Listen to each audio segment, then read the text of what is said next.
Kita bersyukur Tuhan mengumpulkan kita bersama-sama untuk kita boleh berbakti di hadapannya. Itu bukan secara rutinitas, tapi ada kerinduan dari hati kita yang paling dalam untuk menyembah Dia dalam roh dan kebenaran. Bapak, Ibu, Saudara, saya undang untuk kita bangkit berdiri. Mari kita ambil sikap kita untuk kita boleh datang di hadirat-Nya.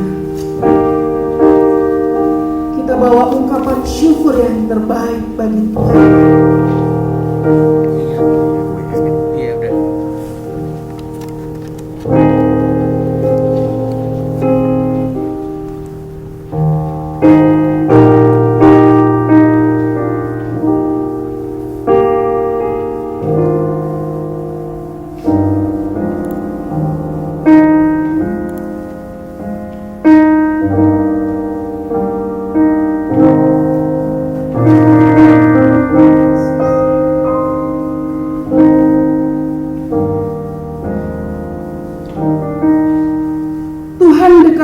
Setiap orang yang berseru kepadanya, pada setiap orang yang berseru kepadanya dalam kesetiaan.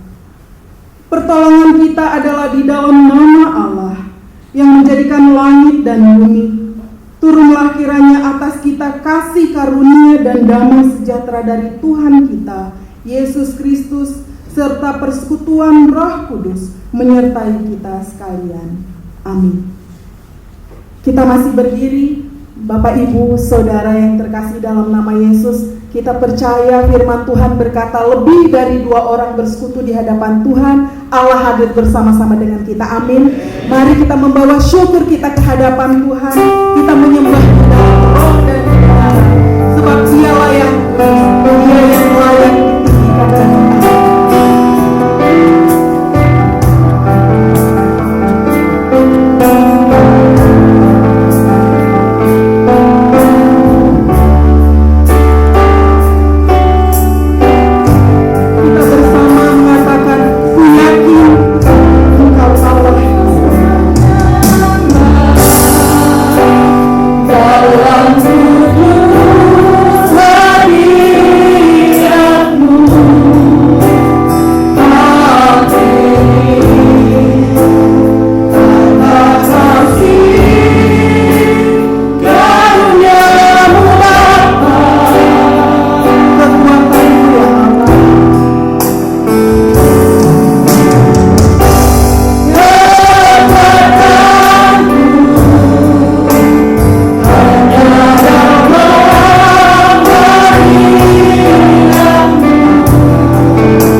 dalam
bersama-sama berdoa pengakuan dosa. Bapa kami yang di surga, dengan kasih-Mu Engkau telah menjadikan kami, dan dengan kasih-Mu Engkau telah menjaga kami, dan dengan kasih-Mu Engkau juga hendak menjadikan kami sempurna. Dengan rendah hati kami mengaku bahwa kami tidak mengasihi-Mu dengan segenap hati, roh, jiwa, dan seluruh tenaga kami. Kami juga tidak mengasihi sesama kami manusia, sebagaimana Kristus telah mengasihi kami. Memang Engkau di dalam kami, tetapi nafsu kami telah membuat kami lupa akan kebenaran. Ampunkan kami Bapa, dan tolonglah kami agar kami bertobat dari dosa-dosa kami dan dari hidup kami yang salah itu. Pimpinlah kami dengan Roh-Mu, agar kami dapat berlaku seperti yang Engkau kehendaki, sehingga kami dapat masuk ke dalam kemuliaan yang sempurna daripada ciptaan demi Yesus Kristus Tuhan kami. Kita masuk saat teduh.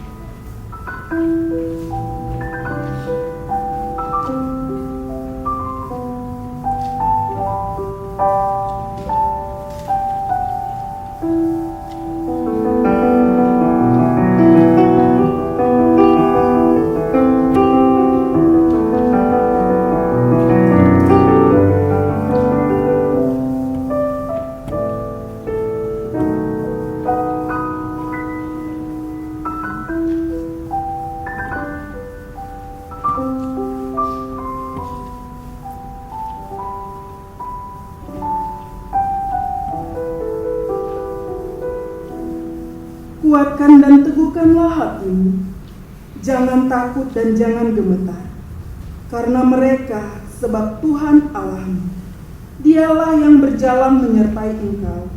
Ia tidak akan membiarkan engkau dan tidak akan meninggalkan engkau. Mari kita berdoa seperti yang diajarkan Tuhan Yesus, doa Bapa kami. Bapa kami yang di surga, dikuduskan namamu, datanglah kerajaanmu. Jadilah kehendakmu di bumi seperti di surga. Berikanlah kami pada hari ini makanan kami yang secukupnya, dan ampunilah kami atas kesalahan kami, seperti kami juga mengampuni orang yang bersalah kepada kami. Dan janganlah membawa kami dalam pencobaan, tapi lepaskanlah kami daripada yang jahat. Karena Engkau yang punya kerajaan dan kuasa dan kemuliaan sampai selama-lamanya. Amin. Kita yakin dan percaya bahwa Allah baik buat kita, amin. Kasih-Nya begitu besar sehingga kita boleh sampai saat ini kita dalam keadaan sehat. Bapak Ibu yang saudara terkasih, kita memuji Tuhan dengan mengatakan kunaikan syukur kepada Allah sebab Dia baik.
Mazmur 31 ayat 32 ayat 1 sampai 11.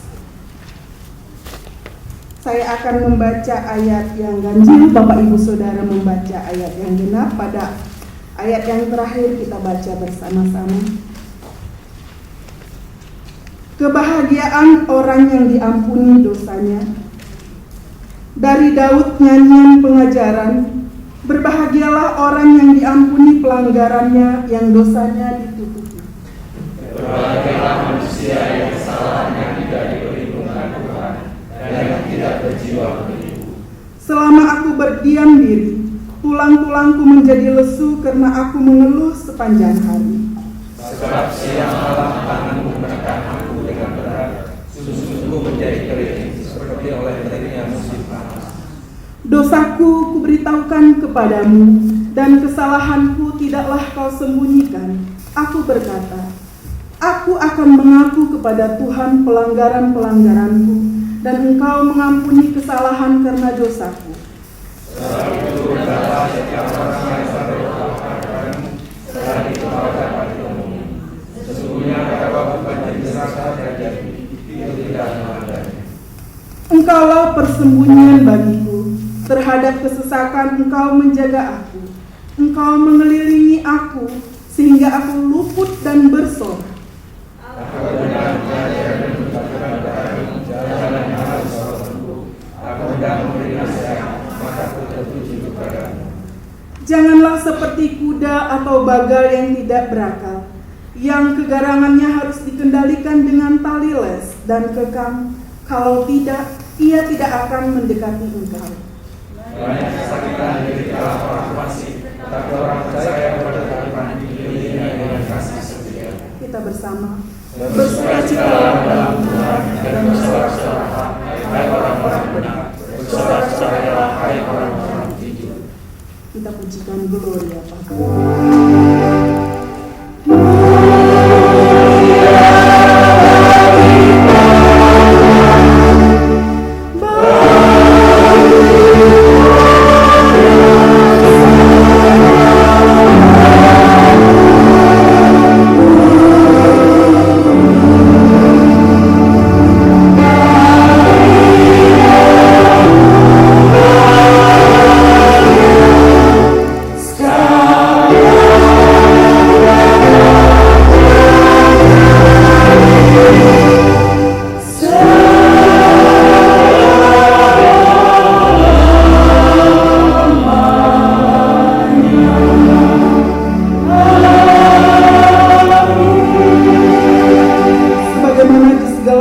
Dan di sepanjang abad, hendaklah kita mengaku iman rasmi. Kita mulai.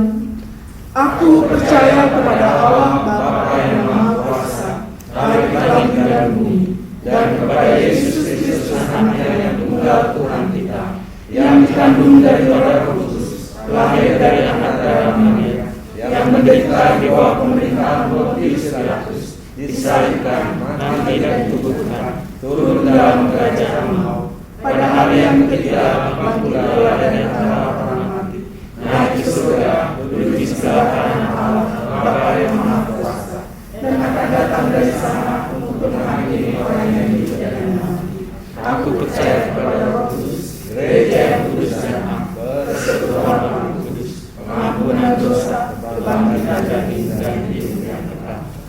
Bapak Ibu Saudara, saya persilakan duduk kembali. Kita akan membaca epistel yang terambil dari 2 Korintus 5 ayat 16 sampai 21.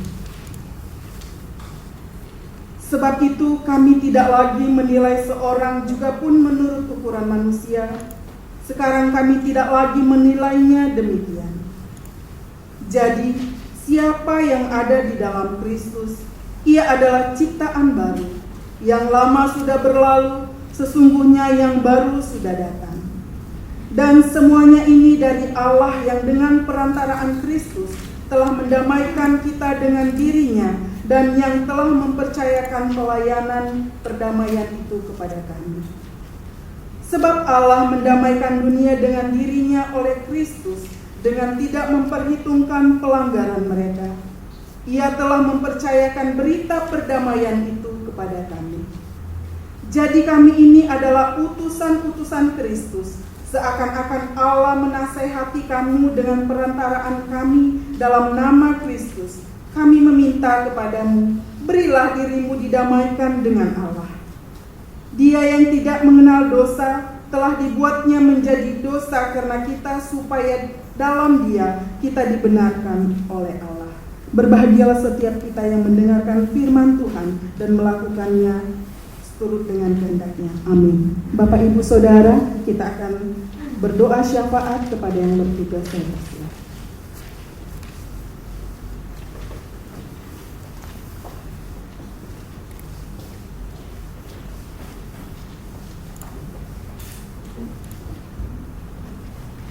Bapak Ibu, mari kita masuk dalam doa syafaat.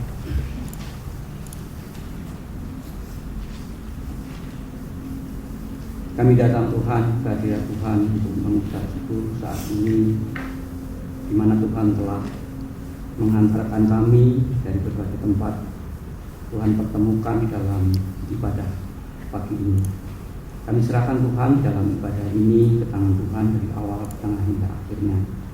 Kiranya Tuhan hadir bersama-sama kami, sehingga firman-Mu yang ditaburkan melalui hamba-Mu menjadi berkat dan kemuliaan bagi nama Tuhan.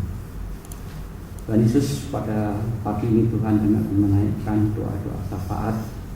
Kami berdoa Tuhan untuk hamba Tuhan yang melayani di GMI Pos Pelayanan Sukarame ini, yaitu Pendeta Ruth Sumarni, Pendeta Immanuel. Kami serahkan ke tangan Tuhan. Kiranya Tuhan Yesus yang memberikan roh kebijaksanaan, roh kemuliaan untuk memimpin jemaat ini dengan baik, roh hikmat yang datang dari surga, sehingga segala sesuatu rencana yang direncanakan dalam program pelayanan di tempat ini kiranya untuk menjadi kemuliaan bagi nama Tuhan. Kami juga berdoa untuk para pengurus pos di sini, juga komisi, seksi, dan panitia juga kami serahkan tangan-Mu yang penuh kuasa, penuh kasih Tuhan. Kiranya apa yang dilakukan di tempat ini, apa yang dilayaninya di dalam jemaat ini, kiranya juga menjadi kemuliaan bagi nama Tuhan. Kami juga berdoa Tuhan untuk saudara-saudara kami yang membutuhkan jamahan Tuhan, membutuhkan sentuhan Tuhan di dalam pemulihan kesehatannya yang saat ini sedang membutuhkan daripada sentuhan Tuhan, yaitu untuk pemulihan kesehatan untuk Bapak Datur Harjo, Bapak Suimin, Bapak Eko Tanto, Ibu Lili Sugeng, Ibu Ernawati, Saudari Milansari Yusuf, Saudari Yani, Saudari Erik, dan Saudari Vena. Kami serahkan Tuhan saudara-saudara kami ini ke tangan Tuhan yang penuh kuasa, penuh kasih. Kami percaya bahwa Tuhan akan menyembuhkan, Tuhan akan memulihkan kesehatan saudara-saudara kami. Para dokter maupun perawat yang merawatnya juga kiranya menjadi sarana kesembuhan yang datang dari Tuhan. Juga obat-obat yang diterimanya juga menjadi sarana kesehatan, sarana kesembuhan yang datang juga dari Tuhan. Kami juga berdoa untuk keluarganya yang merawatnya, kiranya Tuhan juga beri penghiburan dan kekuatan. Kami juga berdoa Tuhan untuk kesehatan dari orang tua yang lanjut usia atau lansia, kiranya kami percaya bahwa Tuhan berikan kekuatan, kesehatan, dan kemampuan di dalam menikmati masa tuanya ini dengan baik. Kami juga berdoa untuk ibu-ibu yang mungkin sedang mengandung di jemaat ini. Kami serahkan Tuhan ke tangan Tuhan. Kiranya Tuhan juga memberikan kesehatan, kekuatan baik ibunya maupun bayinya, sehingga pada saatnya nanti di dalam melahirkan kiranya Tuhan akan hadir sehingga berjalan dengan baik atas kuasa daripada Tuhan. Kami juga berdoa Tuhan untuk kerinduan kami memiliki gereja yang permanen, rumah singgah. Kiranya Tuhan sendiri yang akan memberkati dan menyertai. Kami percaya bahwa persekutuan atau gereja ini dibentuk oleh Tuhan. Pada saatnya nanti kami akan mendapatkan tempat ibadah yang permanen, dan untuk melakukan pembangunan rumah singgah sebagai alat untuk menjangkau jiwa-jiwa baru yang ada di Bandar Lampung ini. Kami serahkan Tuhan semua ini ke tangan-Mu yang penuh kuasa dan kasih. Kami juga menyerahkan kehidupan iman, usaha dan pekerjaan serta pendidikan anak-anak kami yang ada di pos pelayanan Sukarame ini Tuhan. Kami serahkan ke tangan-Mu yang penuh kuasa. Kami percaya bahwa semua ini Tuhan, baik kehidupan iman, usaha maupun pekerjaan serta pendidikan anak-anak akan dapat berjalan dengan baik sebagai tempat usaha yang akan diberkati oleh Tuhan. Oleh karena itu Tuhan, kami percaya Tuhan sendiri yang akan memberkati, menyertai dan membimbing kehidupan jemaat-Mu yang ada di tempat ini. Kami juga berdoa Tuhan untuk aparat keamanan Polri dan TNI, kiranya Tuhan sendiri membimbing, memberikan kemampuan untuk tetap menyatukan negara Indonesia ini dengan sebaik-baiknya. Lebih-lebih yang pada saat ini di mana Indonesia sedang menghadapi COVID-19 atau pandemi COVID-19. Kami percaya bahwa tidak lama lagi bahwa pandemi COVID ini akan berlalu Tuhan. Oleh karena itu Tuhan, kami menyerahkan kepada bangsa Indonesia ini untuk memberikan kekuatan, kesehatan dan kemampuan sehingga mampu menghadapi berbagai pandemi yang ada di Indonesia ini dengan baik. Doa yang tiada sempurna ini kami percaya bahwa Tuhan akan menyempurnakan dengan waktu, sehingga doa ini akan, kami percaya bahwa Tuhan akan mengabulkan doa-doa yang kami panjatkan di hadapan Tuhan sesuai dengan waktu Tuhan. Dalam nama Tuhan Yesus kami berdoa dan mengucap syukur. Amin.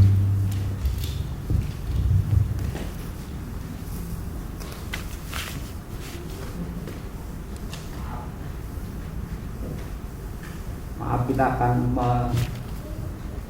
menyimak tentang warta jemaat.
Sekian warta jemaat, terima kasih.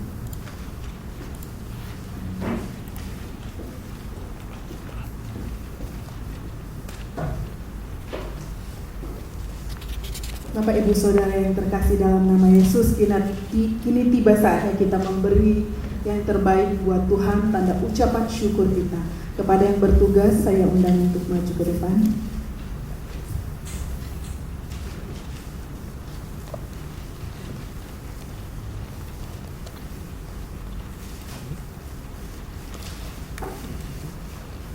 Untuk melandasi persembahan kita pada hari ini, firman Tuhan berkata, siapa yang mempersembahkan syukur sebagai korban, ia memuliakan aku.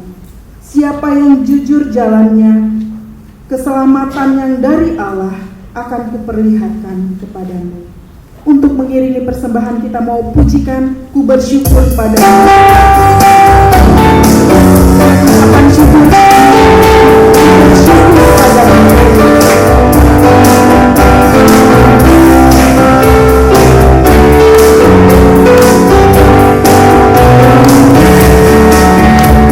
Bersyukur padamu Yesus,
Kini tiba saatnya kita mempersiapkan hati dan pikiran kita untuk kita dipenuhi oleh kebenaran firman Tuhan. Kita buka hati dan pikiran kita agar dimarah kita masuk dalam setiap hati kita supaya firman Tuhan boleh dibawa bertumbuh dan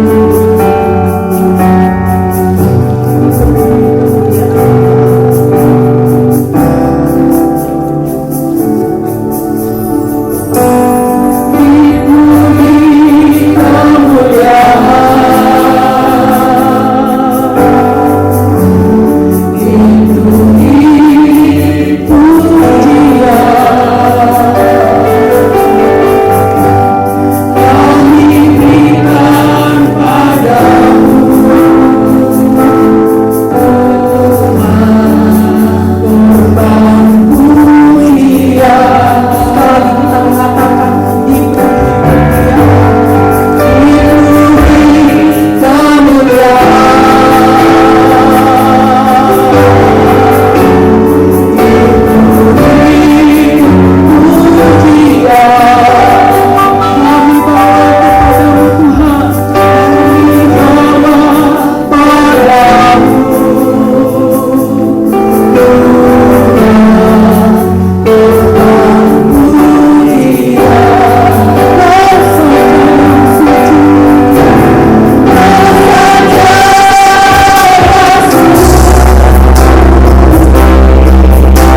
boleh meninggikan Engkau. Karena hanya Engkau Allah yang layak kami puji, Engkau Allah yang layak kami tinggikan dalam kehidupan kami.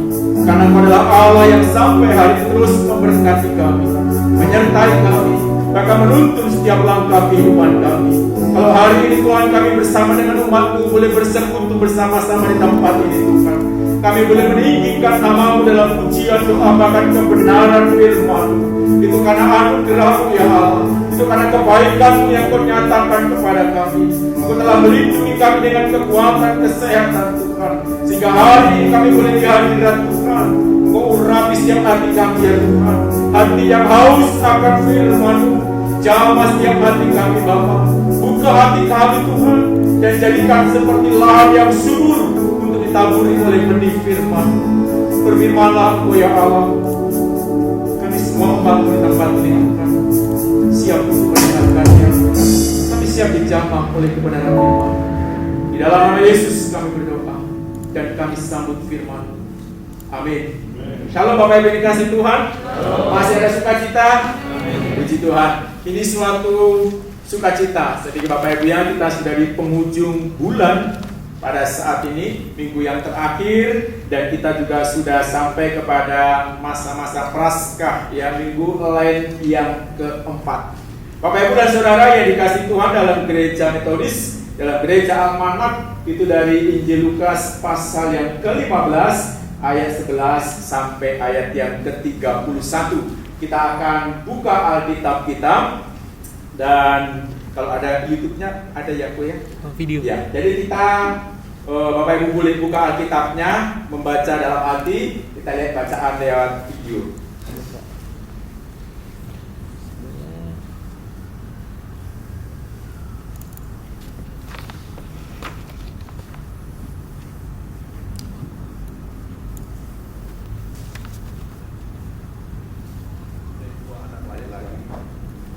Kata yang bungsu kepada ayahnya, "Bapak, berikanlah kepadaku bagian harta milik kita yang menjadi hakku." Lalu ayahnya membagi-bagikan harta kekayaan itu di antara mereka. Beberapa hari kemudian, anak bungsu itu menjual seluruh bagiannya itu lalu pergi ke negeri yang jauh. Di sana ia memboroskan harta miliknya itu dengan hidup berfoya-foya. Setelah dihabiskannya semuanya, timbullah bencana kelaparan di dalam negeri itu, dan ia pun mulai melarat. Lalu ia pergi dan bekerja pada seorang majikan di negeri itu. Orang itu menyuruhnya ke ladang untuk menjaga baginya.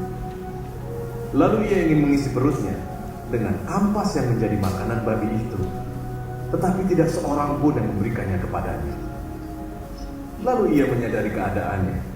Katanya, "Betapa banyaknya orang upahan bapakku yang berlimpah-limpah makanannya, tetapi aku di sini mati kelaparan.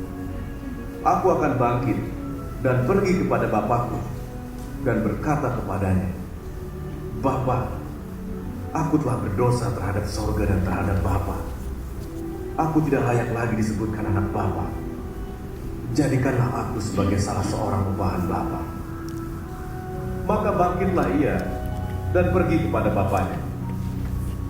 Ketika ia masih jauh, ayahnya telah melihatnya. Lalu tergeraklah hatinya oleh belas kasihan. Ayahnya itu berlari mendapatkan dia, lalu merangkul dan mencium dia. Kata anak itu kepadanya, "Bapa, aku telah berdosa terhadap sorga dan terhadap Bapa. Aku tidak layak lagi disebutkan anak Bapa." Tetapi ayah itu berkata kepada hamba-hambanya, "Lekaslah bawa kemari jubah yang terbaik, pakaikanlah itu kepadanya, dan kenakanlah cincin pada jarinya dan sepatu pada kakinya. Dan ambillah anak lembu tambun itu, sembelihlah dia, dan marilah kita makan dan bersuka cita. Sebab anakku ini telah mati dan menjadi hidup kembali. Ia telah hilang dan didapat kembali." Maka mulailah mereka bersukaria. Tetapi anaknya yang sulung berada di ladang. Dan ketika ia pulang dan dekat ke rumah, ia mendengar bunyi seruling dan nyanyi tari-tarian. Lalu ia memanggil salah seorang hamba dan bertanya kepadanya, "Apa arti semuanya itu?" Jawab hamba itu, "Adikmu telah kembali, dan ayahmu telah menyembelih anak lembu tambun, karena ia mendapatnya kembali dengan sehat." Maka marahlah anak sulung itu, dan ia tidak mau masuk. Lalu ayahnya keluar dan berbicara dengan dia. Tetapi ia menjawab ayahnya, katanya, "Telah bertahun-tahun aku melayani Bapa, dan belum pernah aku melanggar perintah Bapa. Tetapi kepadaku belum pernah Bapa memberikan seekor anak kambing untuk bersukacita dengan sahabat-sahabatku. Tetapi baru saja datang anak Bapa yang telah memboroskan harta kekayaan Bapa bersama-sama dengan pelacur-pelacur, maka Bapa menyembelih anak lembu tabung itu untuk dia." Kata ayahnya kepadanya, "Anakku, engkau selalu bersama-sama dengan aku, dan segala kepunyaanku adalah kepunyaanmu. Kita patut bersukacita dan bergembira, karena adikmu telah mati dan menjadi hidup kembali. Ia telah hilang dan didapat kembali." Amin.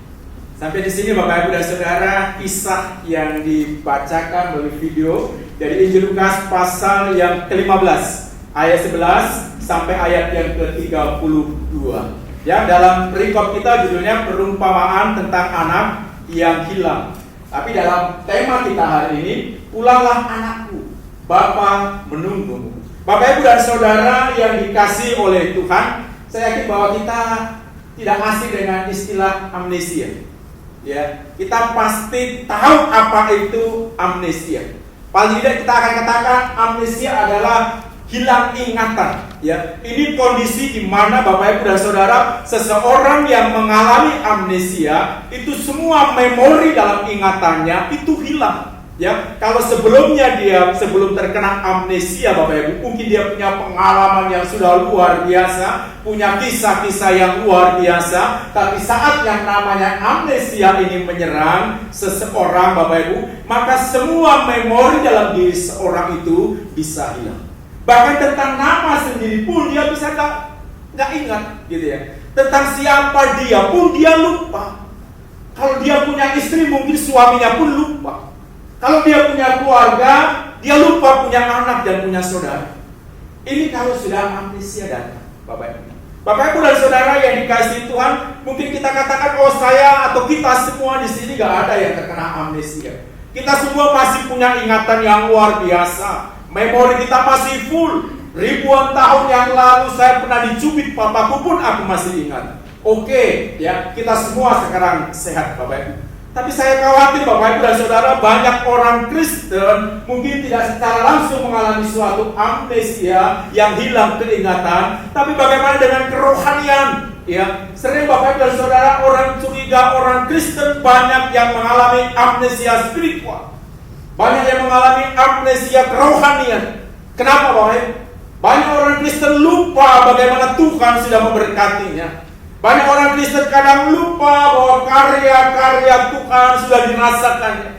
Banyak orang Kristen kadang lupa betapa baiknya Allah memelihara kehidupan kita, menyertai kita sampai hari ini. Kadang kalau kita kelas meeting, oh dulu saya datang ke Lampung gak bawa apa-apa, ya cuma tangan kosong, cuma baju satu tas itu aja. Setelah sampai di sini kami punya rumah, punya keluarga, punya anak-anak yang berpendidikan, mereka sudah berkeluarga. Itu semua kan karya Tuhan.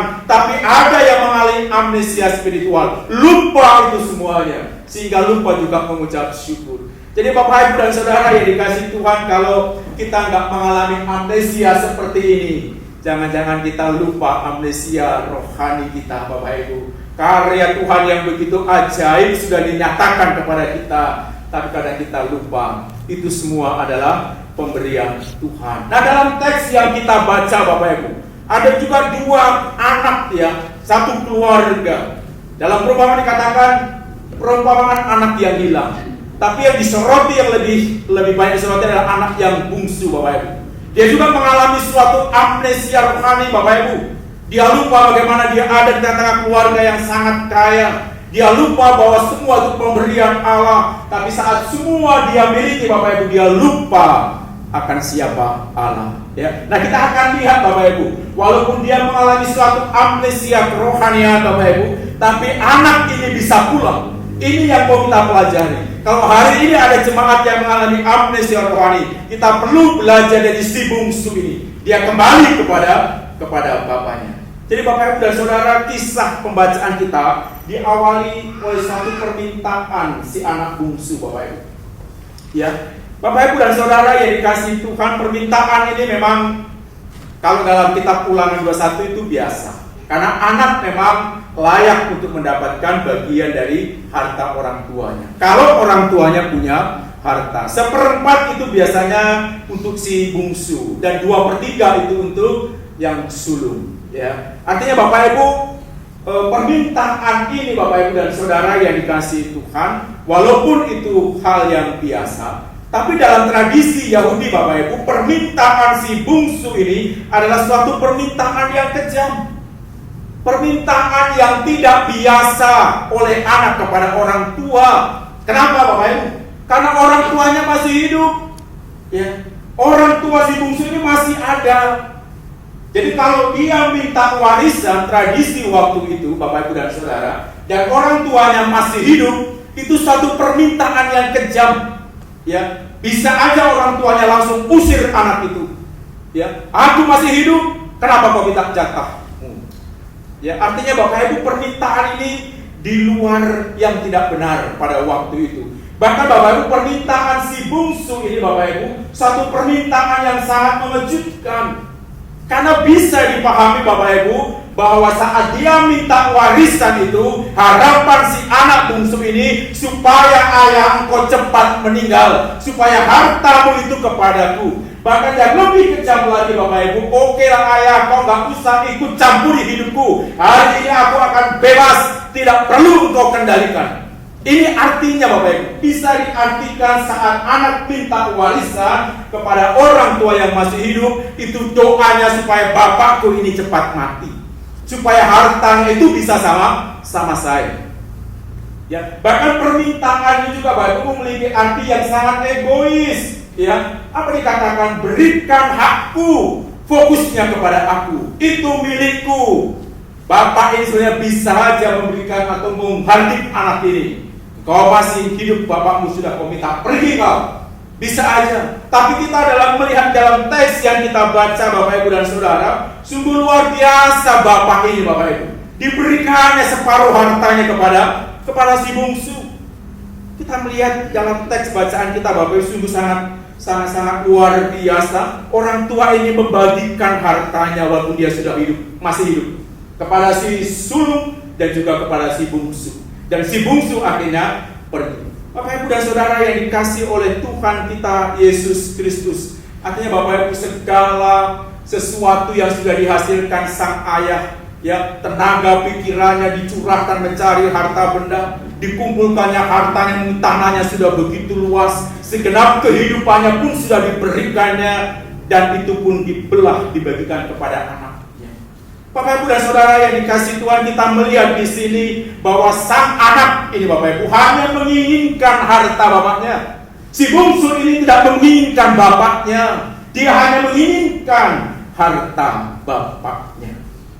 Bapak Ibu dan Saudara, ini digambarkan ya, karena ini kisah Yesus menyampaikan perumpamaan kepada para muridnya. Itulah kondisi orang yang hilang Bapak Ibu. Banyak orang yang percaya kepada Yesus sampai hari ini pun Bapak Ibu, kondisinya sama dengan si bungsu, ya. Mereka hanya ingin berkatnya Tuhan. Mereka hanya ingin aku sehat, menikmati air, menikmati udara Tuhan, tapi mereka sebenarnya gak butuh Tuhan.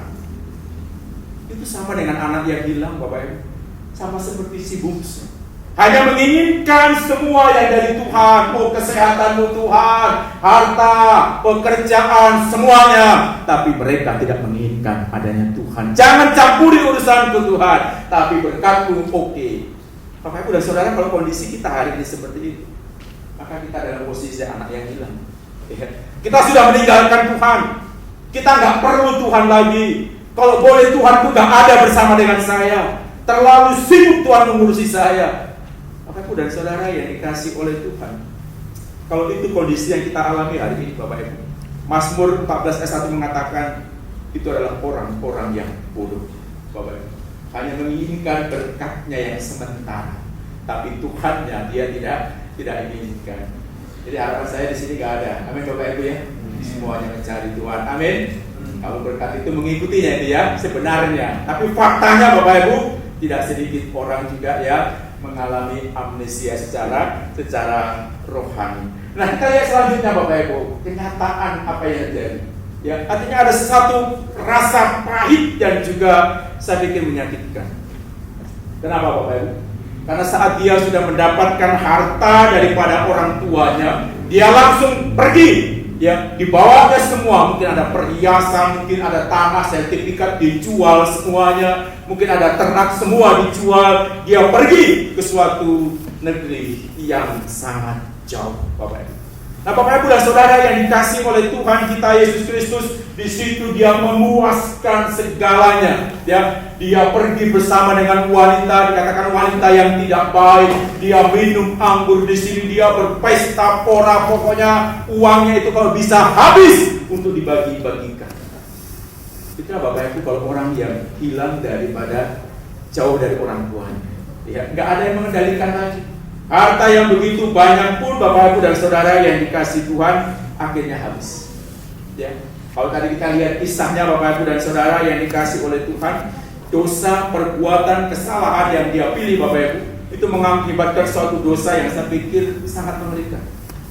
Ya, artinya Bapak Ibu kita belajar pada kisah anak yang bungsu ini Bapak Ibu dan Saudara. Artinya Bapak Ibu, bagaimana dia saat semuanya sudah tidak ada, anggur sudah tidak ada bersama dengan mereka, wanita-wanita sudah meninggalkan mereka, bahkan pekerjaan pun sudah tidak ada bersama dengan mereka, bahkan negeri yang dia tuju pun sudah mengalami suatu kelaparan yang luar biasa. Bapak Ibu dan Saudara, kita melihat bahwa sebenarnya Bapak Ibu, kepahitan yang mereka alami adalah mengakibatkan suatu dosa. Dosa adalah sesuatu yang membawa suatu pemisahan Bapak Ibu. Saat anak ini berpisah dengan orang tuanya Bapak Ibu, justru jauh daripada keadaannya, dia jauh dari orang tuanya, dikatakan dia pergi ke negeri yang sangat jauh. Hatinya sudah hancur Bapak Ibu. Ya, dia sudah kehilangan semua. Hartanya sudah habis Bapak Ibu dan Saudara. Tidak ada lagi yang mencintai dia. Tidak ada. Orang tuanya pun juga sudah jauh Bapak Ibu. Orang tuanya pun sudah tidak memperhatikan lagi. Artinya sudah nggak bisa mengontrol dia lagi. Kenapa? Karena kesombongan anak bungsu tadi Bapak Ibu dan Saudara. Jiwanya sudah terhilang. Ya, sudah ada pemisahan yang luar biasa. Ini akibat dosa Bapak Ibu. Jadi Bapak Ibu, dosa itu adalah membawa satu pemisahan. Dan ini sudah dialami oleh Adam dan Hawa. Saat dia jatuh dalam dosa Bapak Ibu, hubungan dengan Allah sudah terpisah. Ini yang harus kita alami Bapak Ibu kalau kita jatuh dalam dosa. Artinya Bapak Ibu ada satu kenyataan yang sangat pahit dan mengerikan saat dia terpisah dari Allah. Itulah dosa. Yang kedua, kita juga melihat Bapak Ibu dan Saudara bahwa dosa itu membawa satu kesedihan Bapak Ibu. Sekarang dia nggak punya apa-apa lagi. Uang yang dahulunya banyak itu pun sudah habis. Wanita-wanita yang menghibur dia pun sudah nggak ada lagi. Yang anggur dan selalu menemani hidupnya pun sudah tidak ada lagi. Ya, artinya Bapak Ibu dan Saudara, dosa merampas itu semuanya Bapak Ibu dan Saudara. Dosa memperlakukan orang awalnya dengan sesuatu yang luar biasa, dengan sesuatu yang enak-enak Bapak Ibu, itu dosa. Ya, orang yang kena narkoba awalnya enak Bapak Ibu, tapi setelah itu menderita. Ini dosa. Sistem dosa nggak berubah Bapak Ibu. Awalnya itu memang menarik sekali, tapi setelah itu Bapak Ibu menderita dia. Jadi jangan main-main dengan dosa Bapak Ibu dan Saudara yang dikasihi Tuhan, karena dosa membawa kehancuran. Kalau itu jauhkan dosa. Ini yang dialami ya, perumpamaan yang disampaikan. Dosa membawa suatu kesedihan Bapak Ibu. Bahkan tidak hanya itu, kita melihat juga dosa membawa malu dan juga derita. Saat pertama sekali Adam dan Hawa jatuh dalam dosa, Allah bertanya, di mana kamu Adam dan Hawa? Aku sembunyi. Kenapa kau sembunyi? Karena aku telanjang. Dia mencoba menutupi auratnya dengan daun ara Bapak Ibu ya, tapi tetap nggak bisa. Saat orang pertama jatuh dalam dosa Bapak Ibu, maka yang pertama adalah malu. Kenapa Bapak Ibu? Sekarang Bapak Ibu dan Saudara, si anak bungsu ini mengalami suatu titik hidup yang paling rendah Bapak Ibu. Orang Yahudi itu nggak bisa menyentuh yang namanya binatang babi. Itu binatang yang sangat haram. Jangankan dimakan, disentuh pun nggak boleh. Tapi anak bungsu ini Bapak Ibu berteman dekat dengan babi. ya memberikan makanan di kandang babi. Artinya si bungsu Bapak Ibu karena dosa pelanggaran ya, dia ada dalam posisi titik terendah dalam kehidupannya. Gak ada orang yang menghargai lagi. Orang yang paling hina bagi orang Yahudi kalau dia sudah dalam titik dekat dengan babi Bapak Ibu. Ya karena ini binatang yang haram. Untung sekarang gak haram Bapak Ibu ya. Jadi kita bisa bebas makan. Orang Yahudi Bapak Ibu gak bisa. Ya, dan orang anak si bungsu ini Bapak Ibu ada bersama dengan binatang ini. Artinya hidupnya sudah sangat gak berharga. Hidupnya sudah sangat rendah dan murahan Bapak Ibu. Lebih rendah daripada babi. Karena makan babi dia makan. Kesalahan, kesombongan, dosa membuat si bungsu harga dirinya tidak ada lagi. Ya, dia bahkan kelaparan. Ya, menderita Bapak Ibu. Gak ada lagi uang mau belanja. Gak ada lagi orang yang ngasih makan. Tidak ada lagi.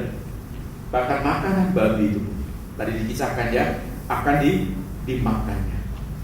Bapak Ibu dan Saudara, saat dosa ada dalam kehidupan kita Bapak Ibu, kadang merasa malu gitu luar biasa. Dan dosa itu bisa menyerang kita hari ini dan kapanpun Bapak Ibu dan Saudara. Nanti Bapak Ibu dan Saudara, 3 halnya Bapak Ibu. Kenyataan pahit yang harus dialami si bungsu. Ya, karena kesombongannya tadi, dia merasa hebatnya dia tadi. Saat dia jauh dari orang tuanya, apa yang terjadi? Menderita Bapak Ibu. Ini yang dialaminya, ya. Bahkan hidupnya sungguh-sungguh tidak memiliki suatu keberhargaan. Tapi Bapak Ibu dan Saudara, kita tidak lantas langsung menghakimi, syukur ya, itulah kesalahanmu. Tapi melalui kisah kepahitan ini Bapak Ibu, kita melihat di sinilah titik balik seorang anak bungsu. Di sinilah dia menyadari Bapak Ibu dan Saudara, karena setiap orang yang mau kembali pulang Bapak Ibu daripada ketersesatannya, daripada dosanya, dia akan banyak mengalami derita seperti ini. Kalau Daud tadi responsoria juga Bapak Ibu pernah mengalami satu dosa yang sangat-sangat memalukan sekali. Dia berdosa karena berzina kepada istri panglimanya Uria saat Batseba lagi mandi Bapak Ibu dan Saudara. Dosa yang luar biasa. Akhirnya dia membunuh suami Batseba. Dia mencoba menutupi dosa Bapak Ibu, gak bisa. Semakin dia tutupi semakin dosanya banyak.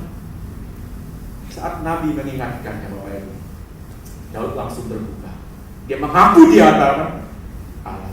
Demikian juga kalau lihat kisah Simpson. Saat dia berdosa jatuh di tangan pelukan Delilah Bapak Ibu dan Saudara, kekuatannya hilang. Gak ada sama sekali. Bahkan dia buta di jungkil matanya. Menderita luar biasa, dia terpukul. Aku ini hamba-Mu Tuhan. Kalau bisa di tengah keberdosaanku, berikan satu kekuatan lagi supaya aku mati jangan dalam kehinaan seperti yang di dalam babi. Kalau hidup sudah seperti Bapak Ibu, mati seperti itu betapa hinanya manusia. Akhirnya kekuatan Simpson dikembalikan Bapak Ibu ya. Dia tarik tiang yang disoto itu Bapak Ibu. Jadi di kisah Hakim-Hakim itu dikisahkan lebih banyak musuhnya mati saat Simpson buta ya daripada waktu dia hidup. Dia kembalikan kekuatan Simpson dari Allah Bapak Ibu. Dia tarik tiang pilar soto apa itu roboh Bapak Ibu. Simpson juga mati tertimpa di situ. Tapi musuhnya semua juga mati. Bapak Ibu dan Saudara, resiko saat orang kembali dosa. Titik awalnya dari sini Bapak Ibu. Ya. Jadi saat dia pulang Bapak Ibu dan Saudara, ini yang diperlukannya. Terpukul hatinya. Tuhan betapa banyaknya dosa itu. Dan kita belajar Bapak Ibu dan Saudara.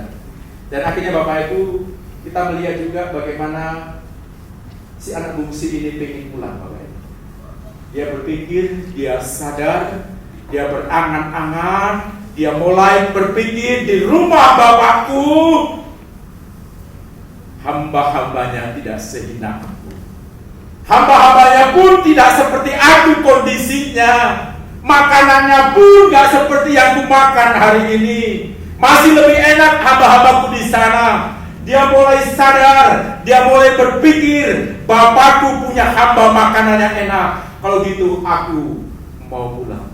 Ada satu kesadaran Bapak Ibu dan Saudara yang dikasihi Tuhan. Saat dia ada di negeri yang sangat jauh, syukur Bapak Ibu, dia disadarkan bahwa dia ingat bapaknya itu kaya raya. Bapaknya berkelimpahan dengan dengan harta. Saat itu Bapak Ibu, artinya tabut atau kabut penglihatan dosa itu disingkapkan. Dia mulai sadar akan keberadaannya. Dia mulai ingat akan bapaknya. Bapakku pasti bisa menyenangkanku. Bapakku bisa ngasih makan hamba-hambanya dengan makanan yang enak. Tapi kenapa aku di sini? Disingkapkan sedikit kesadarannya Bapak Ibu. Maka si bungsu ini mulai sadar dan dia akan pulang. Akhirnya Bapak Ibu dan Saudara, di sini kita melihat dia pulang dengan apa adanya. Bapak Ibu dan Saudara yang dikasih oleh Tuhan kita Yesus, dia rindu persekutuan dengan ayahnya. Dia bisa di tempat ayahnya makan minimal jangan makanan, makan babi Bapak Ibu. Dia menyadari akan keterpulukannya. Dia rela pulang, dia dikatakan, kalaupun aku pulang tidak sebagai anak, sebagai pembantu, sebagai budak bapakku pun, aku akan terima. Aku akan pulang tidak mengaku sebagai anak. Aku akan pulang sebagai hamba. Aku sudah berdosa kepada Bapa dan juga kepada surga. Dia sudah susun narasi itu Bapak Ibu. Kalau nanti aku jumpa Bapakku, aku akan ngomong, Bapak, aku sudah berdosa terhadapmu, aku juga sudah berdosa terhadap surga. Sekarang terimalah aku bukan sebagai anakmu, tapi terima aku sebagai budakmu. Itu konsepnya nanti kalau dia pulang, dia pasti seperti itu. Karena dia pulang nggak bawa apa-apa. Dia pulang dalam kehinaan. Jadi Bapak Ibu dan Saudara yang dikasih oleh Tuhan, ini bedanya tadi ya. Kalau sekarang dia, waktu dia mau berangkat, apa dikatakan? Beri hakku. Ya, itu hakku, beri aku. Tapi saat dia mau pulang Bapak Ibu, ini ada bedanya. Buat aku. Artinya dia nggak ada otoritas lagi Bapak Ibu dan Saudara. Dia nggak punya apa-apa lagi. Dia nggak bisa menuntut lagi. Bapak ini punya aku, nggak bisa. Bapak buatlah aku sesukamu. Mau kau jadikan jongosmu pun aku mau. Yang penting aku makan di rumah. Aku nggak mau jadi anakmu lagi. Karena aku sudah berdosa. Itu saat dia kembali. Beda saat dia pergi Bapak Ibu. Berikan hakku. Kayak gosannya kelihatan. Tapi sekarang Bapak Ibu, dia pulang nggak bawa apa. Artinya Bapak Ibu dan Saudara yang dikasih oleh Tuhan kita Yesus Kristus, dia nanti tidak akan tahu apa yang terjadi Bapak Ibu dan Saudara. Kalau nanti ketemu dengan bapaknya, apa yang akan terjadi Bapak Ibu? Dia sudah nggak sadar. Mungkin bapaknya akan usir dia akan pasrah. Kalaupun nanti bapaknya akan bunuh dia, aku juga rela. Bayangannya sudah seperti itu, ya Bapak Ibu dan Saudara. Dia sudah mengakui segala dosa-dosanya. Artinya Bapak Ibu dan Saudara yang dikasih Tuhan, disitulah Bapak Ibu terkadang setiap orang yang berdosa, Roh Kudus itu selalu ingatkan Bapak Ibu. Ya, artinya Roh Kudus itu bekerja Bapak Ibu sebelum manusia diselamatkan. Nah, saat saya baca ini Bapak Ibu dan melihat berapa penafsir, saya melihat seperti pemahaman teologi John Wesley Bapak Ibu. Jadi ini juga saya ajarkan kepada anak-anak katekisasi, ada anugerah pendahuluan, ada anugerah keselamatan, ada anugerah pembenaran, baru ada anugerah pemuliaan. Ya, John Wesley menggambarkan keselamatan itu seperti rumah. Ya, jadi semua orang ini Bapak Ibu dan Saudara sebenarnya diberi anugerah oleh Allah. Sama, mau yang Kristen, mau yang apa, semua punya anugerah. John Wesley bilang itu anugerah pendahuluan. Itu di teras Bapak Ibu. Rumah itu ada teras, ada pintu, ada ruang tamu. Hanya masalahnya Bapak Ibu, kalau orang mau diselamatkan, masuk dulu. John Wesley bilang. Jadi itulah anugerah keselamatan. Jadi Roh Kudus itu sebenarnya bekerja dalam diri semua orang Bapak Ibu supaya dia datang kepada Yesus. Tapi faktanya Bapak Ibu, nggak semua orang datang pada Yesus. Nggak semua orang mau masuk ke pintu keselamatan itu Bapak Ibu. Ya. Tapi kita diingatkan di sini Bapak Ibu, si bungsu ini Bapak Ibu menerima anugerah pendahuluan itu, dia akhirnya berusaha untuk kembali ke bapaknya. Ada anugerah keselamatan. Barulah di ruang tamu nanti ada anugerah pembenaran. Jadi manusia itu Bapak Ibu diselamatkan dulu, baru dibenarkan Bapak Ibu. Lalu John Wesley. Ya. Nah, Bapak Ibu dan Saudara yang dikasih oleh Tuhan, Roh Kudus selalu ingatkan kepada kita, ya, diingatkan supaya engkau kembali kepada Bapa, diingatkan supaya jalanmu yang tersesat itu akhiri kembali kepada Bapa. Kadang kita kata Tuhan sedikit lagi Tuhan, aku mendapatkan proyek walaupun dengan korupsi, habis itu saya bertobat. Kadang belum dapat, posisinya sudah lewat, kita nggak tahu juga. Ya. Artinya Bapak Ibu syukur si bungsu ini Bapak Ibu menerima keselamatan itu ya. Dia pulang Bapak Ibu dan Saudara yang dikasihi oleh Tuhan. Nah kita lihat Bapak Ibu dan Saudara, ada satu pertemuan yang luar biasa. Apa yang terjadi Bapak Ibu dan Saudara? Si bungsu menerima atau menemukan suatu penerimaan Bapak Ibu dan Saudara.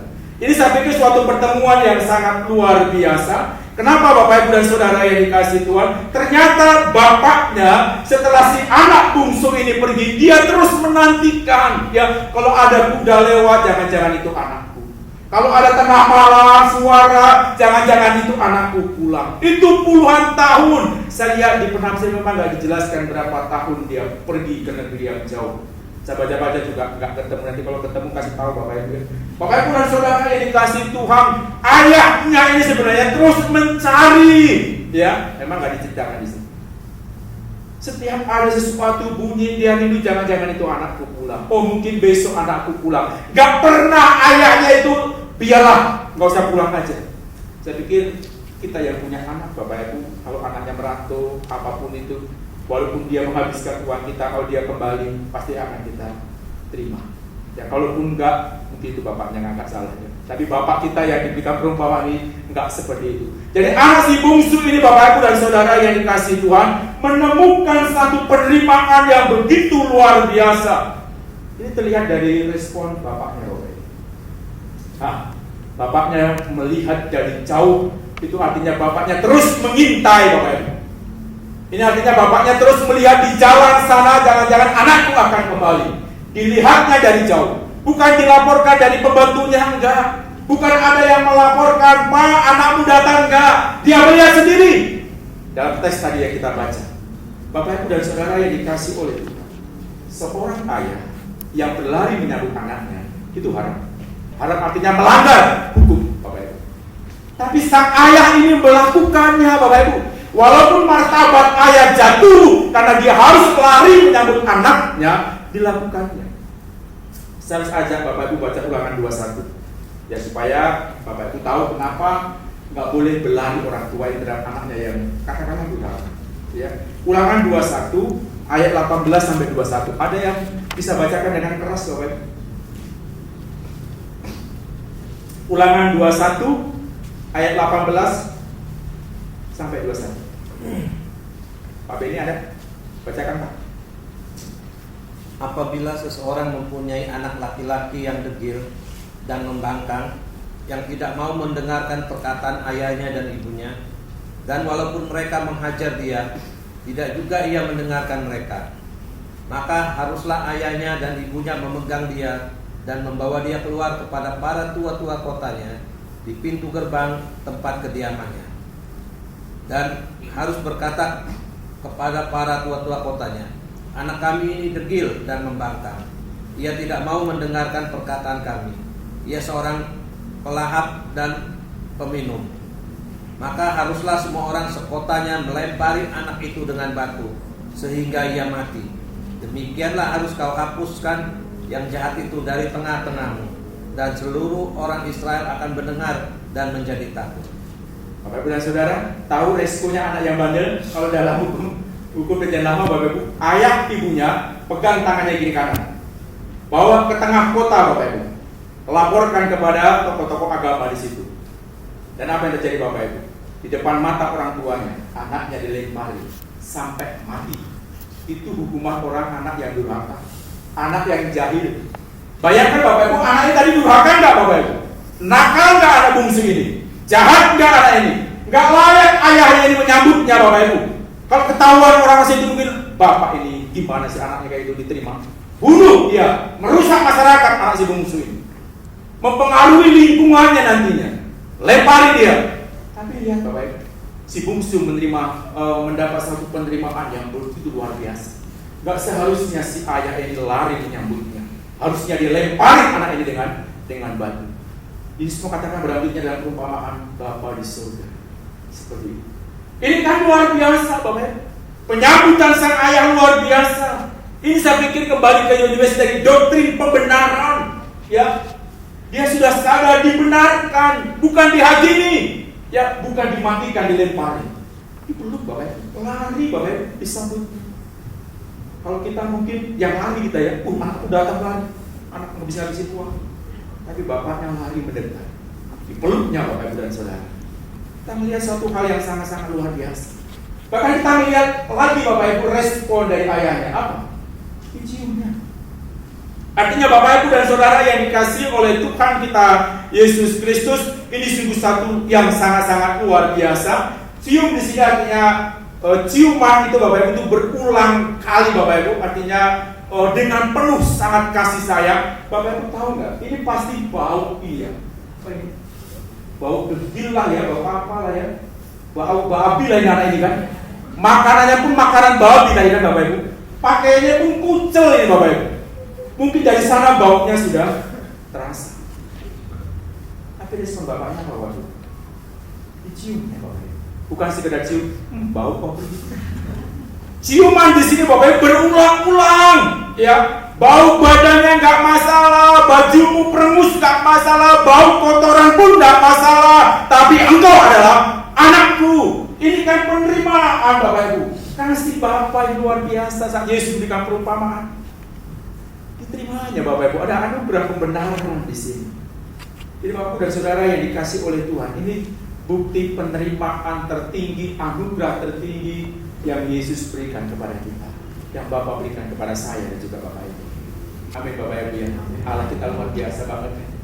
Kalau kita dilihatnya Bapak Ibu, kami semua bau dosa Bapak Ibu, bau korupsi, bau perselingkuhan, bau pembohongan, bau semuanya Tuhan tetap rangkul Bapak Ibu.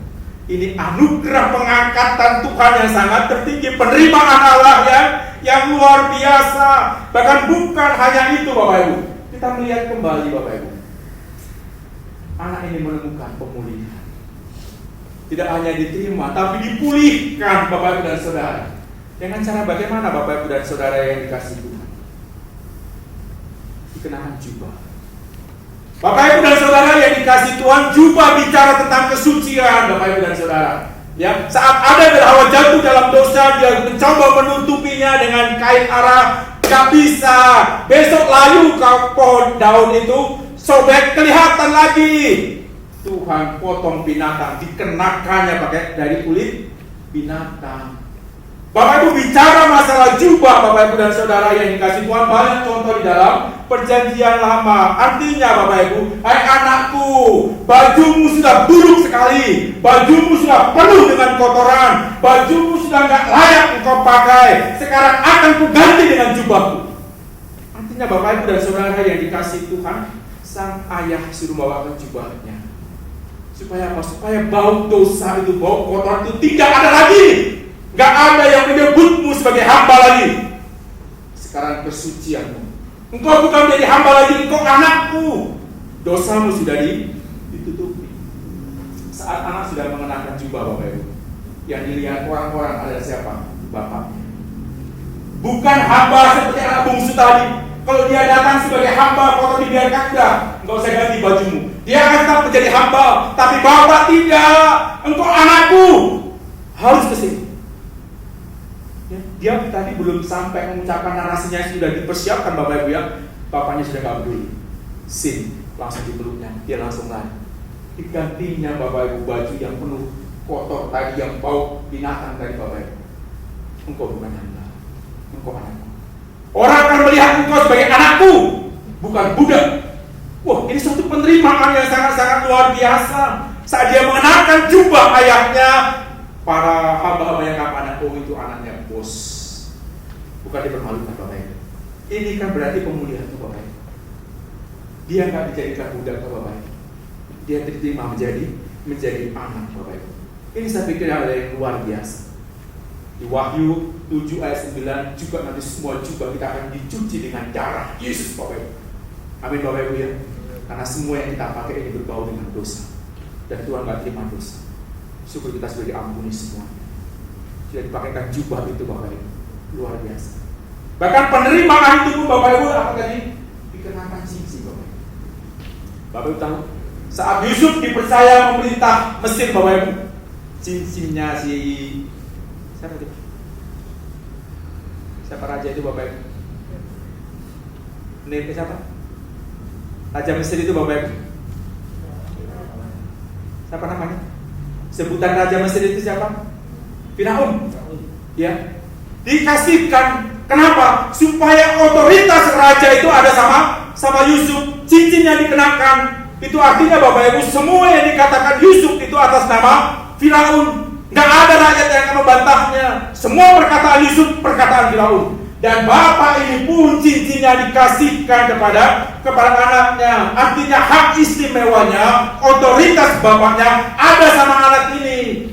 Engkau bukan budak, engkau anakku. Cincin ini sebagai punyaanku, sebagai otoritasku. Engkau adalah anakku. Oh, ini kan luar biasa Bapak Ibu dan Saudara yang dikasih Tuhan. Orang yang bertobat Bapak Ibu akan dikembalikan menjadi anaknya. Ya, orang yang datang kepada Allah Bapak Ibu, otoritasnya dikembalikan.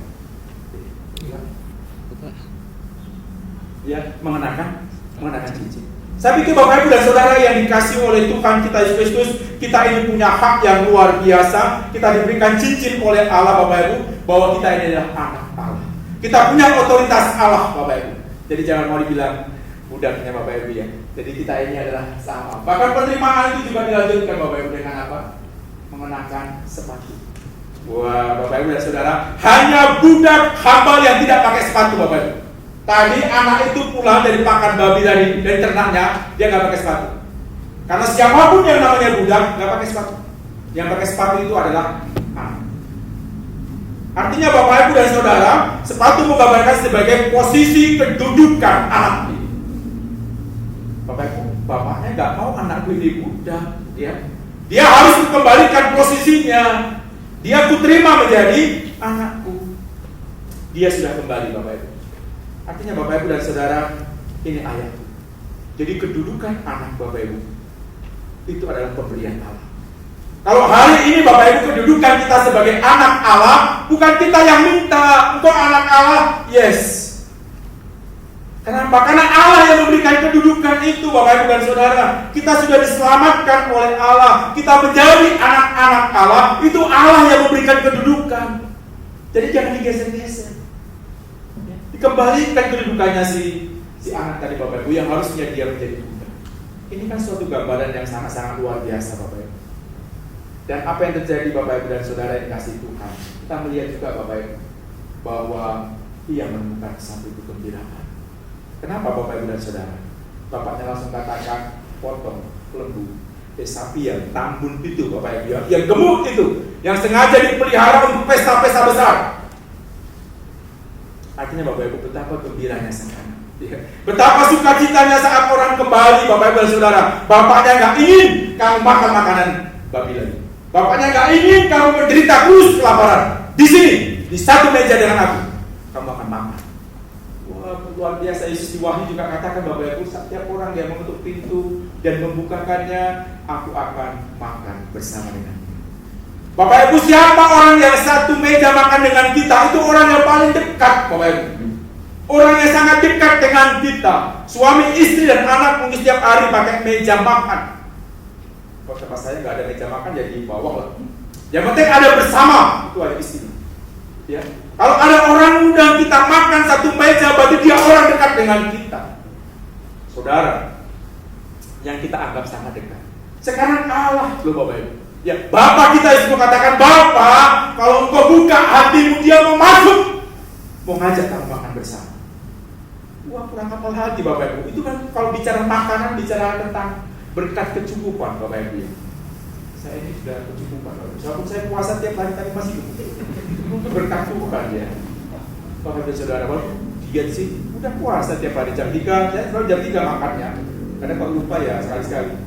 Nah, Bapak Ibu dan Saudara yang dikasih oleh Tuhan, betapa luar biasanya kegembiraan si bungsu melihat ayahnya itu Bapak Ibu. Sama dengan kita, kalau kita kembali kepada Bapa, kita pun akan disambut dengan luar biasa. Ya, seperti Lukas katakan pasal 15 ayat 10. Apa dikatakan di situ Bapak Ibu? Demikian juga aku berkata kepadamu, malaikat-malaikat Allah bersukacita karena satu orang berdosa yang bertobat. Amin Bapak Ibu. Hari ini Bapak Ibu, seperti tema kita. Jangan-jangan hari ini Bapak Ibu dan Saudara kita mau tanya, di mana kita hari ini? Di mana posisi Bapak Ibu hari ini? Apakah masih jauh di negeri seberang sana? Bapak Ibu dan Saudara, apakah Bapak Ibu tersesat hari ini? Atau mungkin, wah Bapak saya biasa-biasa aja, walaupun kita sudah berdosa tapi tetap biasa aja. Mungkin roh perlu menyingkapkan Bapak Ibu, membukakan hati rohani kita. Tuhan, aku berdosa, aku mau kembali kepada.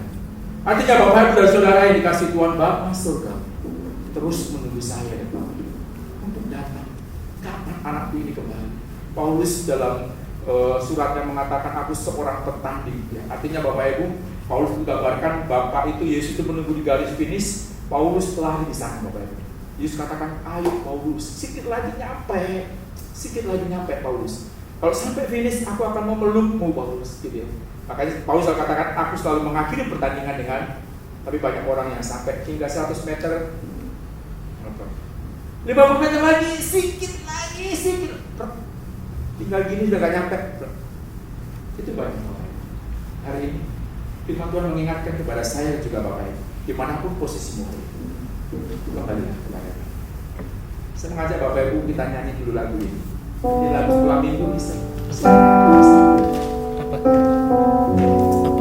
Lagu ini kayaknya diambil dari teks ini juga ya. Yang waktu sekolah minggu Bapak Ibu. Ada ampun bagi Bapa.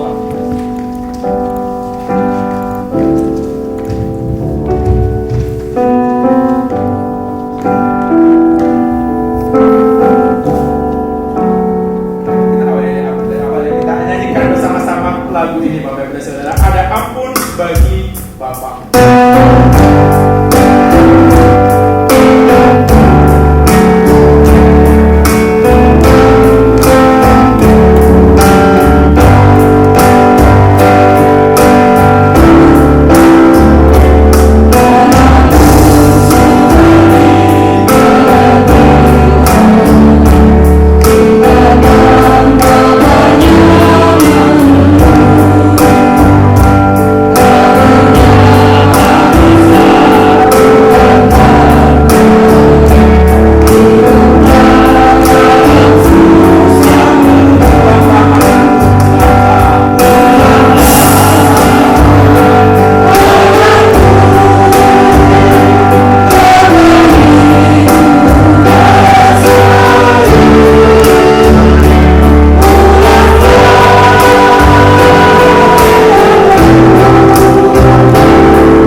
dikembalikan posisinya dengan sepatu yang diberikan.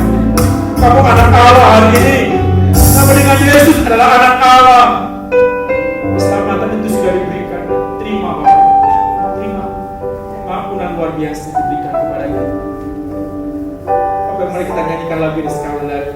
Kita nyanyikan bersama-sama. Anak bungsu pergi di negeri orang.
Buat firman yang Kau berikan kepada kami. Terima kasih buat firman yang Kau nyatakan atas kami. Kami anak-anak-Mu yang berdosa Tuhan. Kami telah Kau ingatkan kembali bahwa kami harus pulang ke hadirat-Mu. Kami harus berpaling dari kehidupan kami yang penuh dengan dosa. Ada Allah yang begitu luar biasa, yang menerima keberadaan kami yang hina ini Tuhan. Tuhan, saat ini Kau sentuh setiap hati anak-anak-Mu pada saat ini Bapa. Engkau panggil kami semua Tuhan. Kalau hari ini kami jauh daripada Engkau Tuhan, kami akan kembali dengan setiap keberadaan kami, dan Engkau akan pulihkan keadaan kami. Terima kasih buat firman-Mu yang luar biasa Bapa. Dia terus mengingatkan kami, menyadarkan kami akan keberadaan kami. Ini doa kami Bapa, ini harapan kami. Di dalam nama Yesus kami berdoa dan kami mengucapkan syukur. Amin. Kita akan mengakhiri ibadah kita Bapak Ibu. Kita pujikan doksologi kepada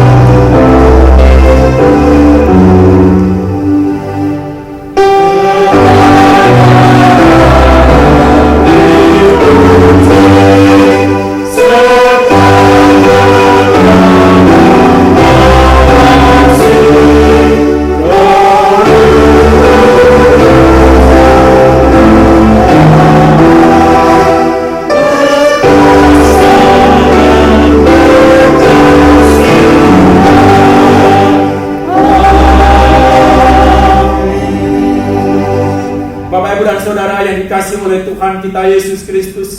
Firman yang sudah kita dengarkan pada saat ini mengajak kita semuanya supaya kita kembali kepada Bapa. Bapa di surga menanti kita semua. Bapa di surga menunggu kita semua. Serahkan hidupmu kepada Dia, maka Allah akan bertindak dalam setiap kehidupan kita. Ulanglah Bapak Ibu dan Saudara yang dikasih Tuhan, dan kerjakan segala aktivitasmu dan serahkan semua kepada Tuhan.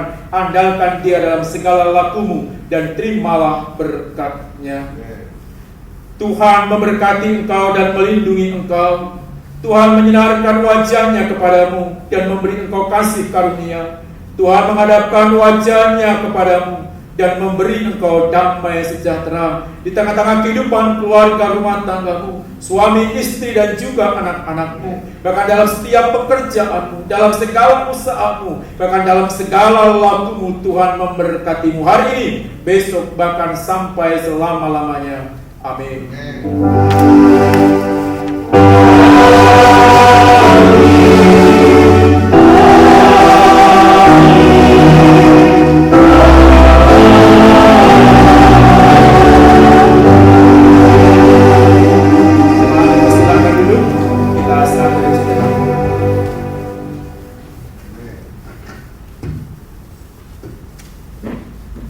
Shalom, selamat hari Minggu dan Tuhan memberkati kita semuanya. Bapak Ibu dan Saudara, ada yang pulang tahun hari ini, ada Alicia anak kita, ada juga Pak Lili, ada juga Hans ya.